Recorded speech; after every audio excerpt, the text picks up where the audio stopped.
ಎಲ್ರಿಗೂ ನಮಸ್ಕಾರ. ಇವತ್ತಿನ ಒಂದು ಸಬ್ಜೆಕ್ಟ್ ಅಂದ್ರೆ ಪ್ರಾಣಶಕ್ತಿ ಜಾಗೃತಿ ಅಥವಾ ಎನರ್ಜಿ ಹೀಲಿಂಗ್ ಅಂದ್ರೆ ಏನು, ಅದು ಯಾಕೆ ಬೇಕು ಅಂತ.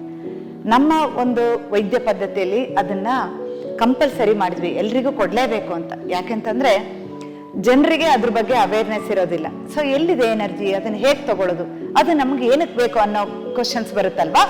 ಸೊ ಯಾಕೆಂತಂದ್ರೆ ನಿಮಗೆ ಒಂದು ಮೈಂಡ್ ಸ್ಟ್ರೆಂತ್ ಅನ್ನೋದು ಇರಬೇಕು.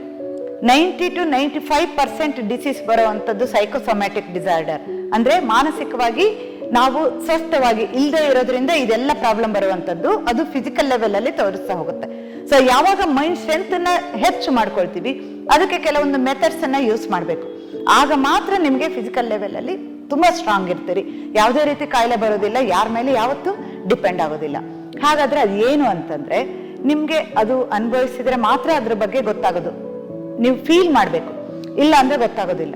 ಸೊ ಆದ್ರೂ ಕೂಡ ನಾನು ಹೇಳ್ತಾ ಇದ್ದೀನಿ ಏನಂತಂದ್ರೆ ಕಾಸ್ಮಾಸ್ ಅಂದ್ರೆ ಎಲ್ಲಾ ಕಡೆ ಇರುವಂತ ಒಂದು ಸ್ಪೇಸ್. ಆ ಸ್ಪೇಸ್ ಇಂದ ನಮ್ಗೆ ಎನರ್ಜಿನ ನಮ್ಮ ಒಂದು ಸಪ್ತ ಚಕ್ರಗಳಲ್ಲಿ ಅದನ್ನ ಹರಿಸಿ ತಗೊಳ್ಳೋ ಅಂತ ಒಂದು ಟೆಕ್ನಿಕ್ ಅದು.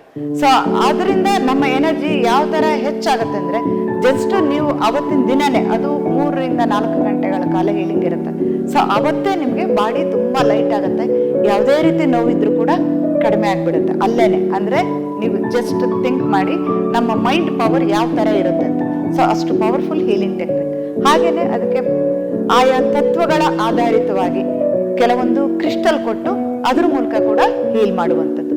ಪರ್ಟಿಕ್ಯುಲರ್ ಬೀಜ ಮಂತ್ರನ ಪ್ರನೌನ್ಸ್ ಮಾಡೋದ್ರಿಂದ ಎಷ್ಟೋ ನರ್ವಸ್ ಸಿಸ್ಟಮ್ ಆಕ್ಟಿವೇಟ್ ಆಗ್ತಾ ಹೋಗುತ್ತೆ. ಸೊ ಪರ್ಟಿಕ್ಯುಲರ್ ಪ್ರಾಬ್ಲಮ್ ಅನ್ನ ಸರಿ ಮಾಡುವಂಥದ್ದು ನರ್ವ್ ಜಂಕ್ಷನ್ ಏನಿರುತ್ತೆ, ಸೊ ಆ ಎನರ್ಜಿ ಸೆಂಟರ್ನ ಕೂಡ ಆಕ್ಟಿವೇಟ್ ಮಾಡುವಂಥದ್ದೇ ಎನರ್ಜಿ ಹೀಲಿಂಗ್.